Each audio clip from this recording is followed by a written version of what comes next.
So good afternoon and welcome to our CEA CAPA alumni presentations. Thank you so much for being here.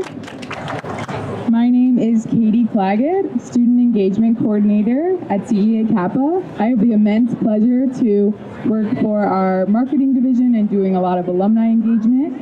I'm so excited to share our format of our presentations today. We have two presentations. First, Lewis will share with us about his time in Sydney, Australia. And next, after Lewis, we have Rosa Marshall, who will be sharing about her first year experience in London.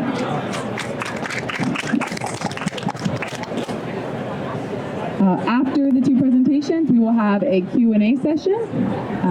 And so we're really excited to have our alumni here to share their perspectives and answer your questions. And without further ado, I will pass the mic to Louis Aquino to share about Parks and Recreation. Yeah, wonderful.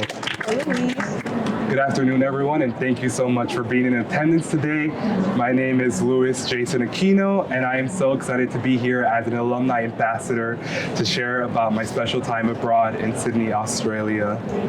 So to get started, I want to talk about a topic that is something I know really well, and that is myself.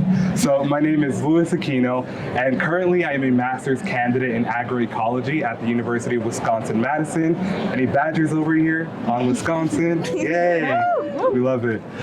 Before that, I graduated from Union College in upstate New York, and it was at Union that I studied environmental policy and science, technology, and society, which is just a really long and fancy way of saying environmental studies. And it was at Union that I studied abroad in Sydney, Australia in the winter of 2024 with CEA CAPA. And this picture right here was taken at the Wildlife Sydney Zoo, which was a CEA CAPA excursion.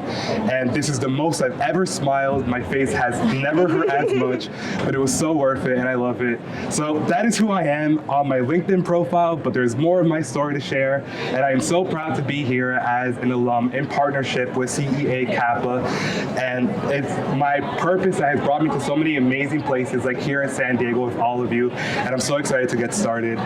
So let's start off with home. This is an aerial picture of the Bronx, New York. So I was born and raised in the South Bronx, and I really like this aerial picture because it shows New York City. It's big, it's crowded, and massive, and yet there's very little greenery besides those little dots that we see. This second picture is actually a neighborhood that I grew up in, and as you can see, the only breakaway from the cement was just a few trees that lined the sidewalk. And for all of my life, this was my normal. In my youth, my only exposure to the environment was just a few trees.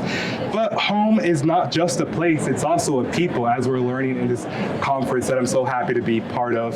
So because I am so fortunate to say that I have found home with my family, I've had to navigate a lot of new spaces alone, and I call this syndrome of first generation everything, from being a first gen American to completing middle school and high school and having completed college. And now I stand here midway during my master's program, being the first of many. Thank you. So this is a picture of my family and I when at my graduation. So I put it up here because I like to bring them with me, and home is something that I'm taking with me here. So, you know, one childhood dream that I always had was to study abroad, but when the odds are so stacked against you, as you can see, there's a lot to navigate. I didn't think it would be possible. So it wasn't until my very last semester ever of college that I got to study abroad. And that's why I'm here today to talk about Australia. And soon I will be able to say that I traveled abroad and studied abroad 4 times. So very huge accomplishment, thank you. And it's just great to see how far you can come from, even when there's so much stacked against you. So this was my home away from home. Sydney, Australia was another big city like New York, but nature was everywhere, from the gardens to the beaches to the oceans. There was environmentalism and a coexistence of people and places together. So it was in Australia that I refueled my purpose to want to be an environmentalist, to care about increasing accessibility to these green spaces, having come from such a limited access area. And the second picture just kind of shows what I'm talking about, that unity, that purposeful intention of having people in place together, something that I didn't grow up witnessing, but something that really inspired me in my life now. So that is why I'm here today as an alum of a custom program and happy to talk about this.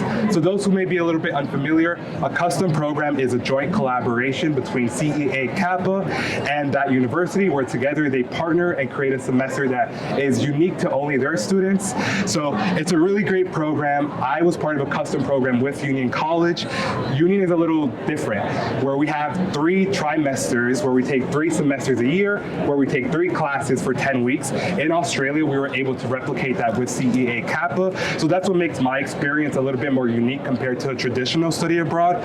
So we had only 1 class that was required, that was exploring the global city, and then we took 2 electives from an offering of 8.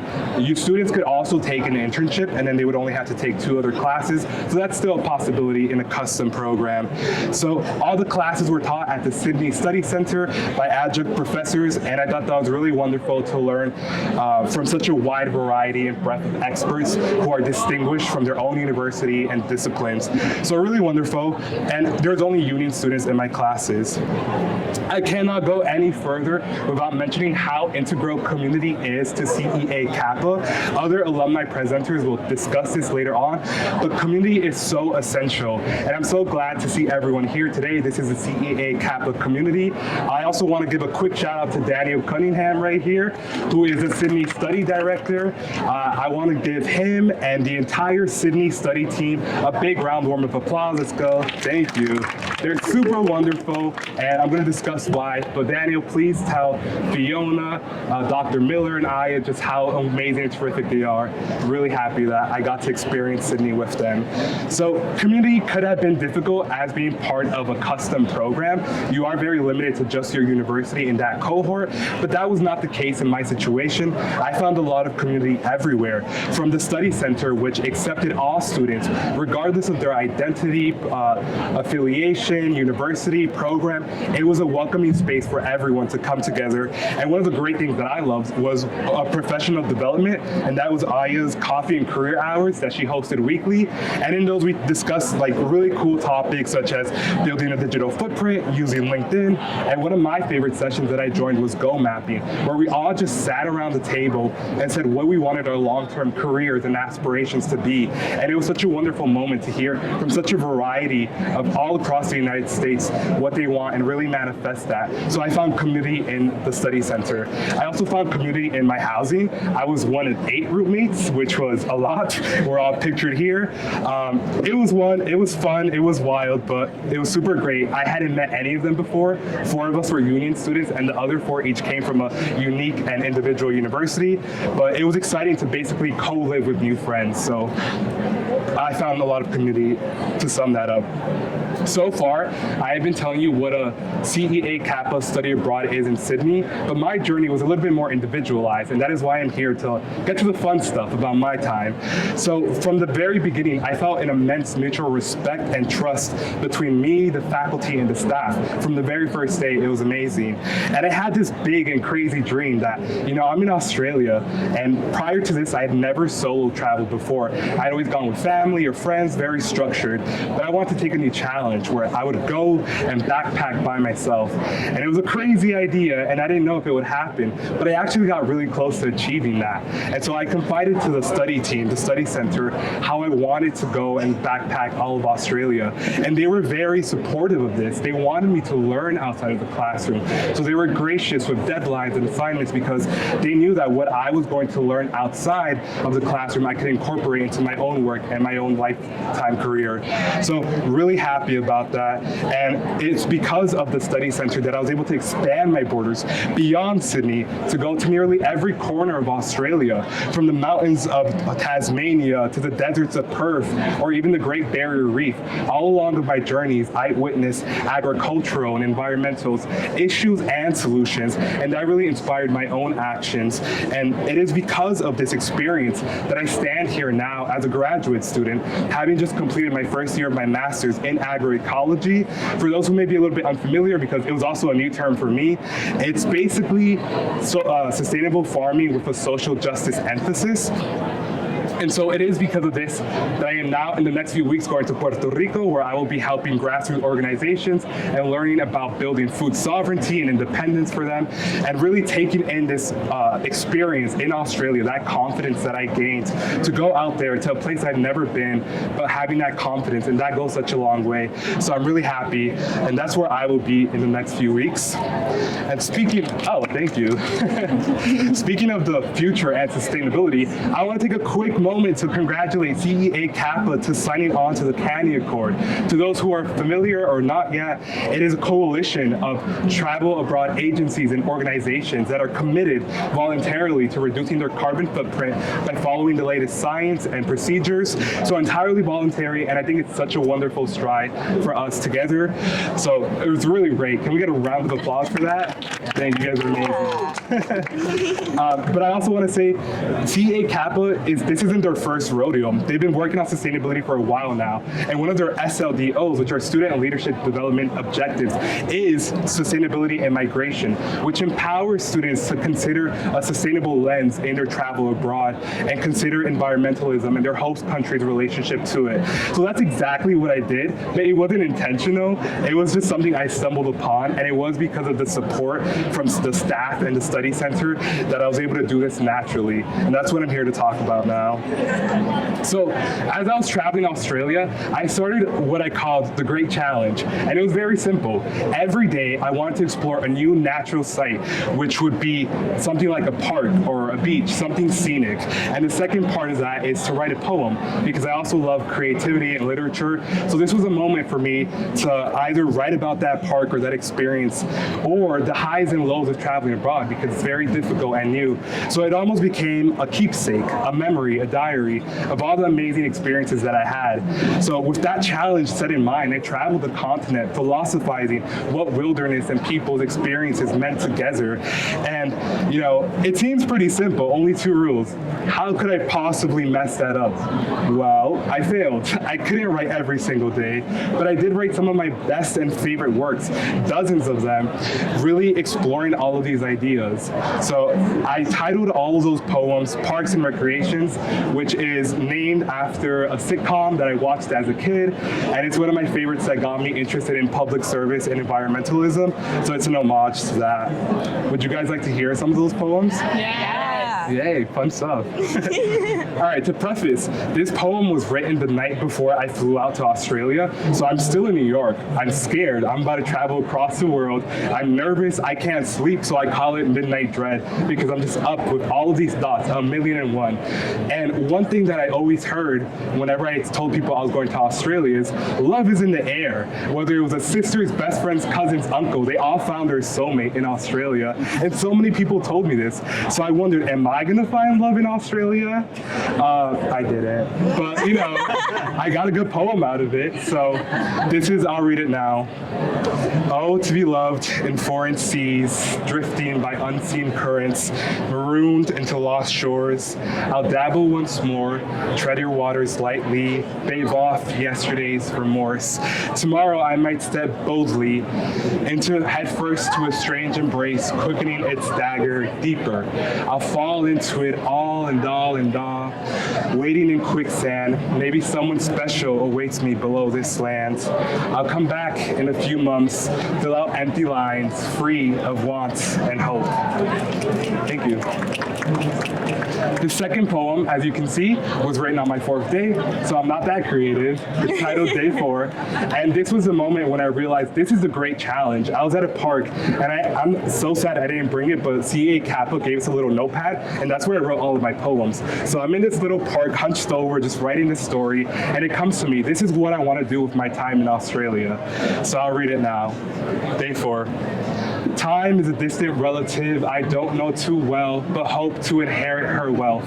How silly am I to believe I can outlive her death? So I created new hobbies, pastimes to cherish our waning lives.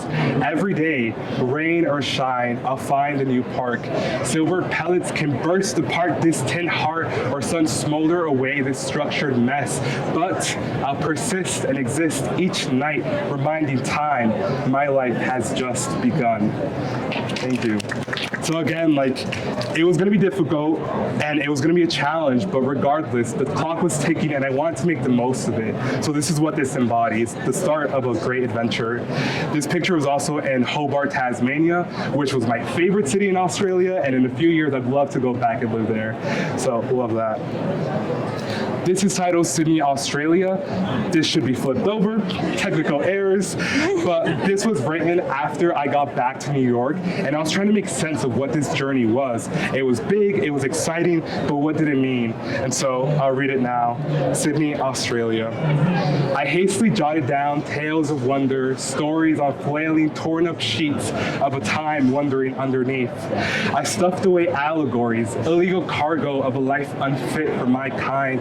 Yes, I traversed the great sea twice over, smuggling a legacy only I can see in between fine lines. Here, I lay confessions, plenty of riches. The interlude, the saga, day by day until I caved. And so this is my favorite because it encapsulates what that journey meant for me. As I said, I'm a first gen everything. No one in my entire family has ever left Mexico besides my parents. So no one has ever gone so far west. For me, this is taking my family, my lineage to a new place. And although that may have been forbidden, almost illegal, it's something that no one can take away.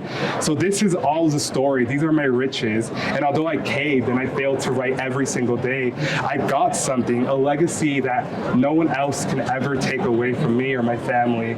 So it was wonderful. I failed, but I got something much powerful out of it.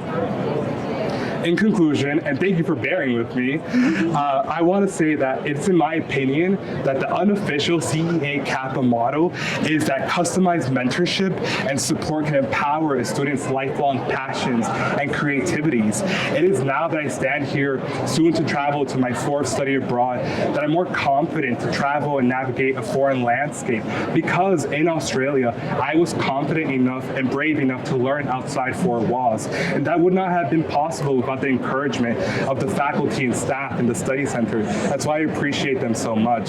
So really happy. Parks and Recreations, all those poems were a product of love and challenge.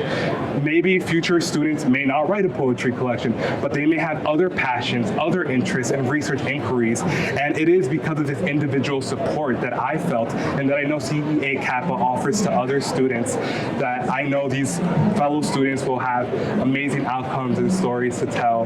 I want to thank you so much for listening and being such an amazing audience. Thank you very much.